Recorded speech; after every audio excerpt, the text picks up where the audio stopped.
토요일 날 드라마 가운데서 그 OK 광자매 보신 분 있는지 모르겠어요. OK 광자매라는 드라마가 있습니다. 이 드라마에 보면은 그 광자매 첫째 딸이 변호사하고 결혼해서 잘 살았는데 자식을 낳지 못했어요. 그래서 그 남편이 어떻게 그 식당에 가서 술 마시고 실수해서 그 여자와 이제 임신해서 아기를 낳게 되었습니다. 하도 어머니가 그런 바람에 이제 자식을 못한 전처하고 이혼하고 또 새로운 아기를 낳은 그 여인과 결혼해서 이제 살게 되는 그런 내용입니다. 그런데 이혼하고 나니까 또 아기를 낳아서 전 남편이 아기 낳은 그 여인과 사는 것을 보니까 이 여인이 내가 왜 정말 그렇게 살았는가, 결혼 생활을 내가 이렇게 했는가 후회하면서 그만 자기도 모르게 상상 임신하겠어요. 상상 임신. 진짜 임신한 줄 알았어요. 보니까 이혼하면서 또 그 방에서 잠을 잤기 때문에 그때 임신한 줄 알고 말이죠. 막 헛구역질나고 막 그러니까 진짜 임신한 줄 알고 또 이렇게 뭐 테스트해 보니까 임신인 것 같아요. 그래서 병원에 가서 정말 임신인 줄 알고 진료를 받았습니다. 그런데 병원에서는 상상 임신이다 그렇게 말하는 거예요. 그 말을 듣고 그 첫째 딸이 그 병원에 쓰러지고만 그런 장면을 한번 보았습니다. 이런 상상 임신 얼마나 자 아기를 갖기를 간절히 바라는 말이죠. 아기를 낳지 못한 여인의 그 마음을 알 수 있지 않습니까? 얼마나 정말 사모하고 정말 안타까운 마음을 가지고 있으면 상상 임신이 되었겠습니까? 역사상 가장 유명한 상상 임신은 블러디 메리, 피의 메리라고 하는 영국의 메리 1세라고 합니다. 이 메리 1세도 임신하기를 그렇게 원했던가 봐요. 그래서 임신한 줄 알고 몇 번이나 생각했는데 임신이 아니고 상상 임신에 빠져갖고선 그렇게 고통을 당했습니다. 그래서 상상 임신에 빠져 있다 보니까 그만 이 여인이 실패와 좌절감으로 인해서 폭정을 한 거예요. 폭정을 해서 그로 인해서 좀 피의 메리다, 피의 여왕이다 그러고 하는 그런 제목이 붙었다고 하는 것입니다. 믿음의 두 촉을 이루고 있는 것 중에 하나가 바로 이 구원과 성화입니다. 그런데 우리가 이 구원과 성화에도 상상 구원이 있을 수도 있고 상상 성화가 있을 수도 있다 하는 겁니다. 구원 받지 못했음에도 불구하고 혼자 그냥 구원 받아야지 구원 받아서 내가 천국 가야지 그런 마음이 가다 보니까 상상 구원이 된 거예요. 정말 그 마음속에 예수를 영접하고 마음속에 예수님이 계신 것이 아니라 상상 구원이 된 거예요. 여러분 그렇다면 그것 참 얼마나 불행 아니에요. 정말 내 속에 예수님이 없는데 상상으로 내 속에 예수님이 계신 거예요.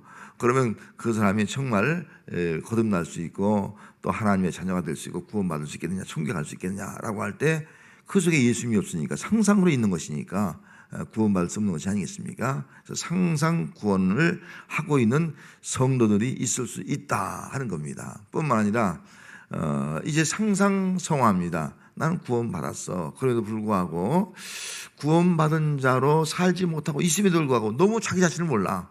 나는 그냥 거룩한 삶을 살고 있는 줄 알아. 나는 성화의 삶을 살고 있는 줄 알아. 그렇게 신앙생활을 하는 사람이 있는데 이런 사람을 상상성화라고 볼 수가 있습니다. 문제는 오늘 제목 말씀대로 성공한 구원과 실패한 거루란 말은 성화란 말인데 있을 수 있다는 거예요. 여러분 우리가 예수 믿고 구원을 받은 줄 믿습니다. 예수 믿고 구원받는 것은 물론 어려운 문제이지만은 성령의 역사면 얼마나 이렇게 예수 믿고 구원받잖아요. 예수 믿습니다. 그래서 난 예수 믿고 구원받습니다. 이건 별로 어려운 문제가 아니에요. 물론 성령이 이것도 아무나 된 거 아니죠. 성령이 역사할 때 예수 믿고 구원받게 되는데 예수 믿고 구원받는 것은 어쩌면 성공한 구원이라고 볼 수 있어요. 오늘 이 자리에 계신 분들 다 예수 믿고 구원받은 줄 믿습니다. 그러니까 여러분들 성공한 구원을 받은 자들이에요. 성공한 구원 이게 우리 모습이라고 볼 수가 있어요. 문제는 예수 믿고 구원받았는데 그 다음부터가 문제인 거예요. 예수 믿고 구원받았으면 성화의 삶을 살아가야 되는데 성화는 다르게 말하면 거룩한 삶을 살아가야 되는데 그렇게 살지 못하는 거예요. 내 속에 예수님이 계시면 예수님이 나타나는 정말 예수 믿는 삶 정말 그 안디옥 교회처럼 최초의 저 사람들 그리스도인이다 인정받는 삶을 살아가야 되는데 그런 삶을 살지 못하는 거예요. 그리고 구원은 받았음에도 불구하고 그 성화에는 실패한 거예요. 그러면서도 상상성화. 나는 구원받고 난 지금 스스로 거룩한 삶을 살고 있어. 성화의 삶을 살고 있어. 이게 상상을 하고 있는 그런 성도가 있을 수 있다 하는 겁니다. 물론 여기에는 하나도 없을 줄 압니다. 그런 상상성화라면 그것도 불행인 거예요. 예수 믿는 자의 삶을 살아가지 못하고 있다는 겁니다. 성화는 현재 진행형입니다. 오늘 15절 말씀에 보면 오직 너희를 부르신 거룩한 이처럼 너희도 모든 행실에 거룩하라. 우리를 부르신 하나님은 거룩하신 하나님이거든요. 그 하나님처럼 너희도 모든 행실에 거룩하라. 거룩한 삶을 살아라. 이 거룩이야말로 성화의 삶을 살아라. 그렇게 말씀하는 거예요. 구원은 하나님 나라와 거의 같은 맥락에서 이해할 수가 있습니다. 구원도 세 종류가 세 가지로 담겨 있지 않습니까? 구원도 과거적 구원이죠. 예수 믿는 순간에 이미 우리가 구원받잖아요. 그럼 예수 믿고 구원받았다고 해서 끝나는 것이 아니잖아요. 현재적 구원이 있어요. 현재 구원받은 삶을 계속 우리가 살아가야 되는 거예요. 그리고 이 과거적, 그러니까 내가 예수 믿는 순간 구원받은 것은 칭의예요. 믿음으로 의롭다 받았다. 칭의라 그렇게 말하는 거예요. 그럼 칭의 받는 사람은 이제는 거룩한 삶을 살아가는 거예요. 이게 성화예요. 성화의 삶을 살아가다가 이후에 우리가 구원의 완성에 이르게 될 때 그건 영화예요. 구원의 완성, 영화롭다, 영화롭다. 영화의 단계에 이른 것을 바로 우리가 구원의 완성이라 그렇게 볼 수 있습니다. 그래서 구원의 단계를 크게 말하면 하나님의 선택, 하나님이 나를 택정하신 거, 그 다음에 소명, 하나님이 나를 불러주신 거, 그 다음에 칭의, 하나님이 나를 인쳐주신 거, 그 다음에 성화, 구원받은 사람이 이제 거룩한 삶을 살아가는 거, 하나님과 예수님을 본받아서 거룩함을 살아가는 거, 그 다음 마지막 구원의 완성, 영화의 단계에 이르는 거. 이후에 주님 앞에 설 때 영원한 그 영광과 생명을 누리는 거. 이게 구원의 완성이거든요. 이걸 영광이라 그렇게 볼 수 있습니다. 이렇게 구원을 한 5개의 단계로 우리가 정리해 본다고 하면은 이 자리에 계신 여러분들은 다 누구나 다 이미 택정을 받은 줄 믿습니다. 부르심을 받은 줄 믿습니다. 칭의가 된 줄 믿습니다. 이 세 가지는 여러분 다 확신하시죠? 그 다음에 네 번째, 성화의 삶을 살고 있냐는 거예요. 오늘 우리는 정말 이제 믿음으로 의롭다함을 얻은 성도로서 성화의 삶을 살고 있는데 오늘날 너무 우리가 성화의 삶을 살지 못하고 있다는 겁니다. 정말 제가 예수 믿는 사람으로서의 삶을 살지 못하는 것이 오늘 우리의 굉장한 과제가 되어지고 있습니다. 많은 사람들이 상상 성화에 빠져서 나는 거룩한 성도다, 거룩한 성도다 말하면서 실제적으로는 거룩한 삶을 살아가지 못하고 있는 그런 성도들이 있다고 말씀을 드릴 수 있겠습니다. 여러분들은 어떻습니까? 정말 여러분들 가운데는 상상구원은 한 번도 없는 줄 믿습니다. 다 정말 예수 믿고 실제로 구원받는 줄 믿습니다. 내 속에 예수님이 살아계신 줄 믿습니다. 믿었다고 하면은 정말 내가 이제 거룩한 자로 하나님이 거룩하니까 거룩한 자로 살아가고 있느냐, 이 문제를 가지고 다시 한번 나의 신앙을 한번 되돌아봐야 됩니다. 정말 내가 예수 믿는 목사로서 살고 있느냐, 예수 믿는 장로 권사로서 살고 있느냐, 예수 믿는 집사 성도로서 내가 살아가고 있느냐, 불신자들이 바라볼 때 저 사람은 예수 믿는 사람이다, 그리스도인이다 이렇게 말할 수 있겠느냐 하는 겁니다. 그래서 빌립보서 2장 12절 말씀에 두렵고 떨림으로 너희 구원을 이루라. 아니 이미 구원받았는데 두렵고 떨림으로 이 구원을 이루라 이렇게 말씀하신 이유가 뭡니까? 성화의 삶을 살아가라. 성화의 삶을 살아가라. 다시 말하면 예수 믿고 내가 예수를 영접해서 내 신앙이 어린 아기의 신앙이라고 하면은 이제 내 신앙이 점점 살아서 장성한 분량에까지 이르는 그런 성화의 삶을 살아가라. 예수님의 인격과 예수님의 성품과 예수님의 삶을 본받아가는 그런 성화의 삶을 살아가라. 하나님은 오늘 우리에게 성화를 요구하고 있습니다. 우리 믿는 자들에게 정말 예수 믿는 성도들의 성화의 삶을 살아가라 이걸 요구하고 있다는 거예요. 그래서 16절 말씀에 다시 말씀하면 기록되어 있을 때 내가 거룩하니 너희도 거룩할지어다. 내가 하나님이 거룩하다는 거예요. 너희도 거룩하다는 거예요. 우리가 하나님의 자녀가 되어서 마땅히 하나님이 거룩하니까 하나님의 자녀는 우리도 거룩한 삶을 살아가라. 여기 성화란 말은 거룩할 성, 되려 합니다. 거룩이 이루어졌다는 거예요. 거룩한 삶을 살아가라 그런 말씀이 아니겠습니까? 거룩으로 성장하는 것, 또 마음이 변하고 행동과 언어가 변화되어서 예수 그리스도를 점점 닮아가는 것, 이것이 바로 성화의 과정인 것입니다. 믿음은 한 번의 고백, 주는 그리스도 살아계신 하나님의 아들입니다. 한 번의 고백으로 우리가 이제 구원을 받을 수가 있다고 하면은, 성화는 한 번의 고백으로 되는 것이 아니라는 거예요.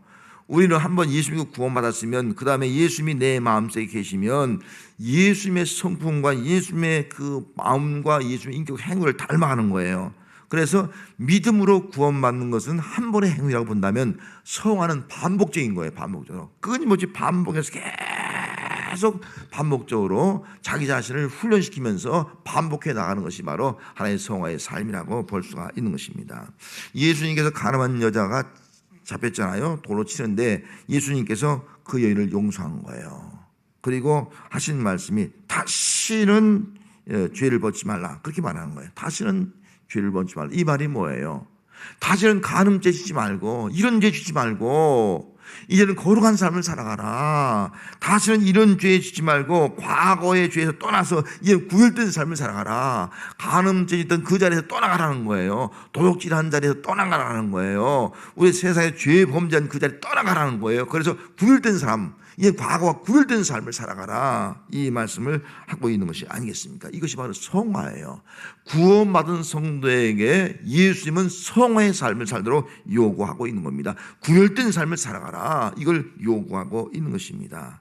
여러분, 이것은 하루아침에 되는 것은 아닙니다. 하루아침에 되는 것이 아니에요.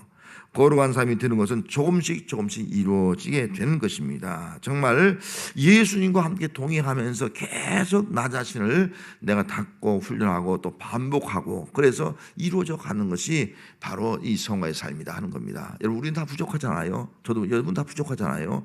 누가 나는 거룩하다, 누가 나는 예수님 같은 그런 모습을 가지고 성숙한 믿음을 가지고 있다 말할 사람 누가 있겠습니까? 우리는 그럴 사람 없어요. 우리는 부족하지만 끊임없이 노력하는 거예요. 오늘도 내일도 모레도 그저 경건 훈련하고 기도 훈련하고 말씀 읽으면서 말씀 훈련하고 이렇게 살아가는 것이 아니겠어요? 나 구원받았으니까 성경 말씀 읽을 필요 없어. 교회에서 성경 통독하자고 1년 동안 하자고 그랬는데 나는 성경 읽을 필요 없어. 뭐 이미 구원받았는데 무슨 성경 읽어? 그게 성화의 삶이 살아갈 수 있냐는 거, 성경이 있지 않으면. 우리가 좀 매주 좀 기도하자고 해서 지금 기도 카드를 여러분들에게 보내고 또 기도 매일매일 기도하고 있는데, 나는 뭐 그런 기도 카드 필요 없어. 뭐 기도 그냥 내가 하고 싶을 때 하면 되는 거지. 그렇게 해서는 안 된다는 거죠. 말씀을 끊임없이 그저 읽어서도 또 읽고 말이죠. 내가 성경 10번 읽어서 또 읽고 말이죠. 계속 읽어가는 거예요. 그래서 성화의 삶을 살아가는 거예요. 기도 나는 수십 번 수백 번 했어. 반복해서 계속 하는 거예요. 아니, 죽을 때까지 기도하면서 살아가는 거예요. 죽을 때까지 성경 말씀 읽으면서 살아가는 거예요. 이게 하나의 성화의 모습이 아니겠습니까? 됐다, 이미 됐다 할 때, 섰다 할 때 넘어진다고 하지 않습니까? 우리는 끊임없이 구원을 이루어 나가는 것, 이것이 바로 오늘 우리의 신앙생활이 되어야 합니다. 성도에 있어서 성화는 선택 과목이 아닙니다. 필수 과목입니다. 구원은 이루어지지만 성화는 반복적입니다. 그래서 우리는 반복을 싫어하면 안 돼요. 종종 어떤 때는 그래요. 목사가 설교할 때 저거 지난번 언제 또 들은 설교인데 한번 들은 설교 같은데, 여러분 그렇게 생각하면 안 돼요. 들은 거 또 듣고 또 듣고 늘 듣던 말씀 또 듣고 훈련되는 거예요. 그래서 자꾸 들음을 통해서 그것이 믿음이 되어지고, 들음을 통해서 믿음이 되어지니까 믿음이 행동으로 옮겨지는 거예요. 그래서 반복적인 과정, 훈련을 통해서 점점 성화되어 간다 하는 것을 우리가 기억을 해야 될 것입니다. 여러분, 우리는 예수 믿고 이제 하나님의 자녀가 되었습니다. 자녀는 어떻게 보면 아버지를 닮아가는 거예요. 아버지가 본 그대로, 아버지 행동 그대로 자녀가 이제 따라하게 되어 있습니다. 그렇다면 하나님이 우리의 아버지라면 우리는 우리 하나님의 그 모습 그대로 본받아 살아가는 것, 이것이 바로 오늘 자녀된 우리의 삶이에요. 이것을 다르게 표현하면 제자의 삶이라고 볼 수가 있습니다. 예수님의 제자로 배우고 훈련받고 또 배우고 훈련받고 실습하고 그러면서 살아가는 것. 그래서 내 삶 속에 예수님의 인격이 나타나고 예수님의 성품이 나타나고 예수님의 삶이 나타나는 삶을 살아가는 것, 이것이 바로 우리 모든 성도의 삶이 되어야 할 줄 믿습니다. 하나님이 거룩하니 우리도 거룩하라. 거룩함을 이루어 나가는 그런 성도가 됩시다. 세상에서 저 사람은 성도구나, 구별된 삶이구나, 딱 구분이 될 수 있어야 돼요. 어디 가든 간에 저분은 목사구나, 제가 어디 가면 목사인 줄 알아야지만 저분은 아니죠. 행동하는 게 좀 목사요. 아니면 그 그냥 어디 직장 회사원이요. 구분이 안 되면 안 되잖아요. 어디 가면 그래도 저분은 그래도 그 언행을 보니까 그래 목사 같네. 뭐가 드러나야 되지 않습니까? 근데 어디 가서 그 하는 행동이 도대체 목회자다운 행동이 나타나자면 이건 문제가 아니겠어요? 여러분들 어디 가서 교인다운 행동이 전혀 드러나지 않는다면 이건 문제가 아니겠습니까? 그래서 어떤 장소에 있든 간에 우리는 구별된 사람으로서 하나님의 거룩함을 나타내는 그런 삶을 살아가는 성도가 되어야 할 줄로 믿습니다. 그래야지만이 오늘 한국교회가 욕을 먹고 있는데 한국교회가 칭찬받은 교회가 될 수가 있는 거예요. 우리 그리스도인들이 정말 인정받는 저분들 그리스도인이다 인정할 수 있는 그런 교회가 될 수가 있는 것입니다. 그러면 성화가 되지 못한 이유가 뭐예요? 성화가 되지 못한 이유는 가장 큰 문제는 어떻게 보면 목회자에게 달려 있습니다. 오늘날 목회자가 어떻게 보면 성화의 삶을 보여주기 못했기 때문이다. 그렇게 맨 먼저 진단을 할 수 있을 거예요. 서영희 목사가 박사학위 논문을 쓰면서 기독교인들이 담임 목사에 대하여 갖는 만족도에서 설문 대상을 선물을 했는데 1060명 대상으로 설문조사를 했는데 거기에 대해서 73%가 만족하다, 잘한다 그렇게 대답을 했다는 거예요. 그런데 우리 장로님들은 그렇지 않다가 49%가 했다는 거예요. 교인들은 만족하다 그런데 장로님들은 좀 좀 못하다, 만족도가 더 떨어진다. 그 이유가 무엇이냐 물으니까 목사에게서 인간 냄새가 난다. 장로님들은 이제 같이 여러 가지 교회를 하다 보면은 목회자하고 성의하고 성도들보다는 목회자에 더 깊이 알잖아요. 인간 냄새가 난다. 그런 답이 나왔습니다. 그러니까 목사가 우리 당회하면서 장로님들 앞에서도 좀 행실이 바르게 보여야겠죠. 교인들은 우리 목사님 신령한데 거룩한데 그렇게 생각하는데 장로님들은 아이고 유 목사 인간 냄새가 나. 그렇지 못해. 그렇게 보일 수도 있다는 거죠. 그런 이 영향이 크다. 그렇게 설문조사에 대답을 했다는 겁니다. 그리고 담임 목사의 가르침에 대해서 설교나 가르침에 대해서 순종 여부죠. 성도들은 75%가 순종한다 그렇게 말했어요. 70%가 순종한다. 그런데 순종한다라고 했는데 나머지는 불순종한다는 거죠. 불순종하는 성도 가운데서 불순종의 이유가 뭐냐라고 물으니까 담임 목사의 설교와 삶이 일치되지 못하기 때문이다. 그렇게 대답했다는 거예요. 그래서 전 목사가 참 부담이 돼요. 목사가 설교하면서 그 행동이 일치되는데 목사는 설교는 그럴듯하게 하는데 행동을 하나도 일치되지 않는다는 그 이유를 대답을 하고 있는 겁니다. 이것이 어떻게 보면 정말 목회자에게 큰 영향이 있다 하는 것을 볼 수가 있어요.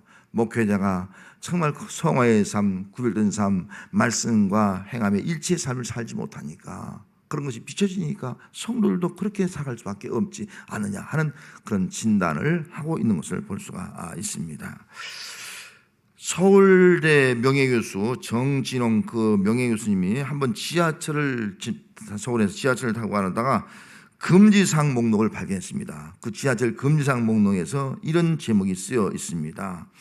상행위, 구걸행위, 소란행위, 그 다음에 하나 선교, 전도행위 금지 써 있다는 거예요. 이거 깜짝 놀라는 거예요. 아니 그 지하철에서 상행위 금지하는 건 당연해. 또 소란행위 금지하는 것도 당연해. 또 구걸행위 하는 것도 당연해. 근데 전도하는 것도 금지라는 겁니다.